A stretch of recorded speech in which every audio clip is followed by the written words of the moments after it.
বাংলার প্রথম বিজেপি মুখ্যমন্ত্রীর শপথে থাকছেন মোদি। 25শে বৈশাখে ব্রিগেডে ঐতিহাসিক অনুষ্ঠান। প্রচারে এসে কথা দিয়েছিলেন প্রধানমন্ত্রী। সোমবার সকালেই কলকাতায় আসছেন প্রধানমন্ত্রী নরেন্দ্র মোদি। ব্রিগেড প্যারেড গ্রাউন্ডে নতুন বিজেপি সরকারের শপথ গ্রহণ অনুষ্ঠানে উপস্থিত থাকবেন তিনি। শুধু মোদিই নয়, অনুষ্ঠানে থাকছেন কেন্দ্রীয় স্বরাষ্ট্রমন্ত্রী অমিত শাহ। প্রধানমন্ত্রীর দপ্তর সূত্রে খবর, সকাল 8:05 দিল্লি থেকে রওনা দেবেন মোদি। সকাল 10:25 কলকাতা বিমানবন্দরে পৌঁছে সেখান থেকে হেলিকপ্টারে আর সিটিসি হেলিপ্যাডে নামবেন, তারপর সোজা ব্রিগেডে।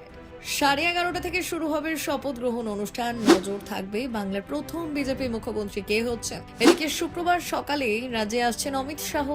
হবু বিজেপি বিধায়কদের সঙ্গে গুরুত্বপূর্ণ বৈঠক করার কথা তার। সেখানেই ঠিক হতে পারে পরিষদীয় দলনেতার নাম। ওড়িশার মুখ্যমন্ত্রী মোহন চরণ মাঝিকেও সরকারি পর্যবেক্ষক হিসেবে দায়িত্ব দিয়েছে বিজেপি। তবে সবচেয়ে বেশি ভাইরাল এখন মোদির পুরনো মন্তব্য।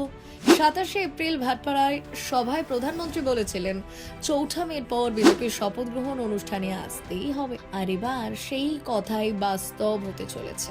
কিন্তু এখন সবচেয়ে বড় প্রশ্ন, বাংলার মুখ্যমন্ত্রী চেয়ারে বসতে চলেছেন কে?